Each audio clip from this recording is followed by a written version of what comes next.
The water is below 45 and a lot of us throw a jerkbait. Now jerk, jerk, pause, no taker. Jerk, jerk, still no taker. Now this is when a lot of us would give a longer pause and start to count 1 to 5, 1 to 10, and even 1 to 20. And I used to do this a lot in cold month until I saw the underwater footage I'm about to show you in the next few minutes. So it all started about 3 years ago when I saw Randy Blockett's video about how he presents the 110. Now he is famous for the debate against the forward-facing sonar, but actually aside from talking about forward-facing sonar, Randy shares a bunch of so-called old school techniques and tips. And the jerkbait tip is one of them.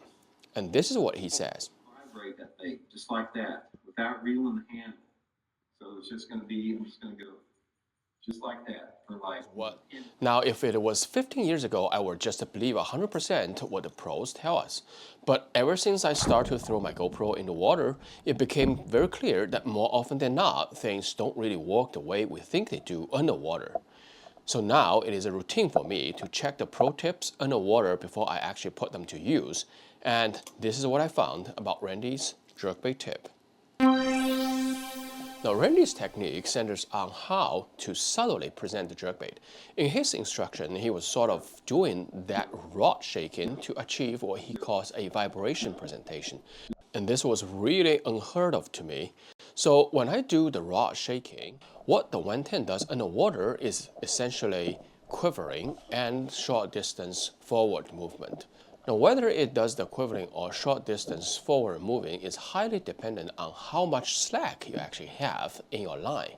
And to me, it appears that by merely shaking the semi-slack line above the water, I get more quivering of the bait. And if I keep the line just a little bit tighter, I get more forward movement. Now, also very noticeably, when comparing to the typical jerking presentation, although I am using the normal 110 equipped with knocker ball inside, now the bait is almost silent when doing the so-called like vibration presentation.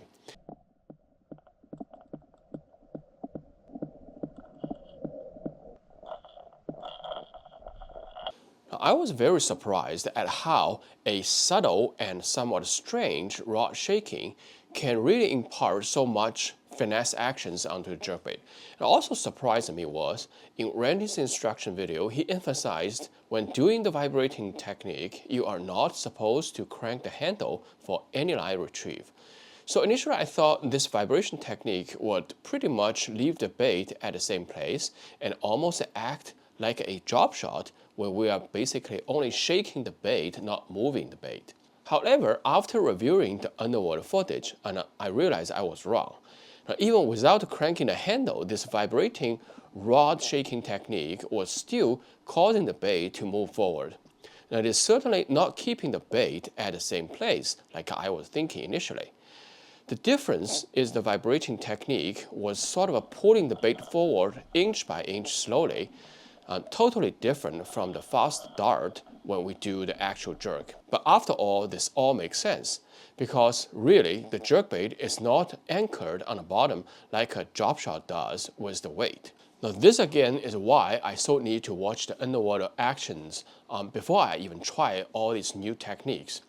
I found it super helpful to have an imaginary vision of what the bait is doing underwater when I do the presentation of the lure.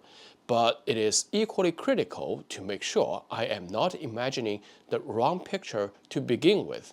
So, now that I have seen how it actually works in the water, the question is, does it actually work in real-world fishing? And here's what I found after using it for the past 3 seasons. Now I tested it in the New England cold water where temperature ranged all the way from 34 degrees Fahrenheit to 48, in late fall to early winter and early spring. Now I've used it primarily on deep weed line, on the channel banks and steep drops, and also around the wood. I'm very pleased to report this technique does work and it works very well. Bass love it. Now after I started to get a hang of it, actually felt way more confident going out in future days. And interestingly, I have also caught a bunch of crappie doing this late in the season as well. And in the 43 cold water trips I did in the past 3 seasons, it definitely worked better in cloudy days than in sunny days, which makes sense in general for jerkbait. That being said, I have had crazy cold snap passing through and under a bluebird sky. This technique, called multiple fish, when they are not even touching the hair jig. Now, I think a lot of us know that jerkbait as a cold water bait. A lot of us also know to go subtle presentation in cold water conditions. But what is the subtle presentation for a jerkbait, and how to achieve these subtle movements by our hands? I think Randy's vibration technique is really the key to trigger cold water bites. Essentially, for cold water jerkbait fishing, if you don't jerk it right to begin with, you can never pause it right. Now, fish are finicky in cold water, and our chances are really slim. So they basically only give us maybe one time or one chance. If it's not right, they're not coming back. But historically, we put a lot of emphasis on the water depth where the bait suspends at and how long we should pause, but minimize the horizontal movement, or should I say, take the aggressiveness out of the forward movement of the jerkbait, is really the critical part of it. And this connection is what you think might be a small jerk type of a twitch, but actually underwater it changes the posture of the bait and still makes it dart aggressively, makes a bunch of noise, and etc. So the real profile of this presentation is not what you think or want. And this is another good example how we need to pay attention to the real profile of the bait. And the real profile is significantly affected through the way we present the lure. It might sound ironic, but really jerkbaits are not really for jerking in super cold water conditions. Do not jerk the jerkbait is the key to trigger cold water strikes. As we already touched on earlier, to impart this type of a super finesse presentation, you don't really need a super tight line. As long as the line is semi-tight, you are good. Now, for the same reason, you can probably imagine this presentation is impacted greatly by elements in the nature, especially wind and current. Now you want to fish with the wind or cut an angle with the wind, like deliberately position your boat or your cast so the wind is not blowing directly into your face. If you have head-on wind, you will lose that finesse feedback from the bait and oftentimes resulting in too much movement. Now, when the wind is blowing from an angle, say from your left, now what you want to do is first lower your rod tip and shorten the amount of line above the water to minimize the impact of wind. Then simply let the wind make your line above the water into a shallow bowl, and you can just do the rod shaking with the bowl, and this is good enough to impart the action we just saw underwater. Or sometimes I don't even do much shaking with the rod at all. The wind blowing the line will do sometimes just exactly the same job.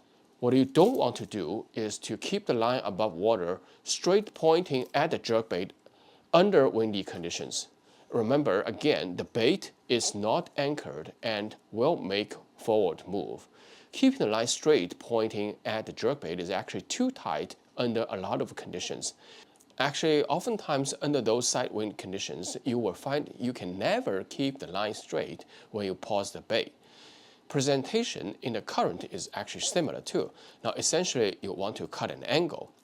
Now, although I found this vibrating technique deadly, I still prefer to mix it with one jerk or two every once in a while. The jerks will get some noise out and sort of call the attention of the fish to lure them in.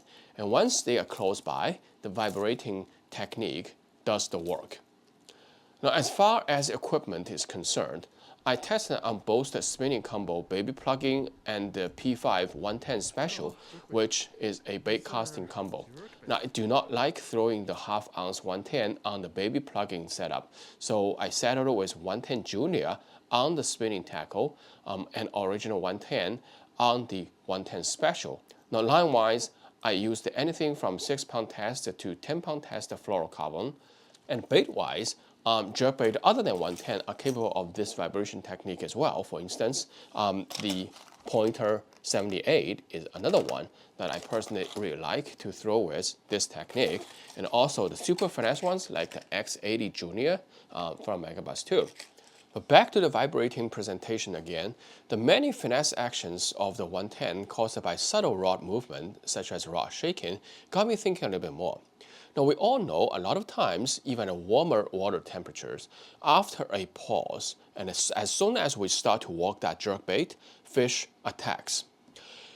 Now that we have seen how just the subtle rod work can impart all the subtle actions, I wonder actually how many times these attacks are actually caused by the subtle movement during the so-called pause.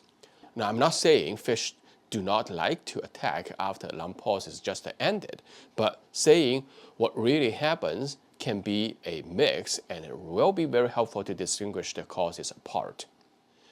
Now, I have to admit, I did conceal a critical aspect for super cold water jerkbait fishing in today's video because it will be the next topic when we meet here next time.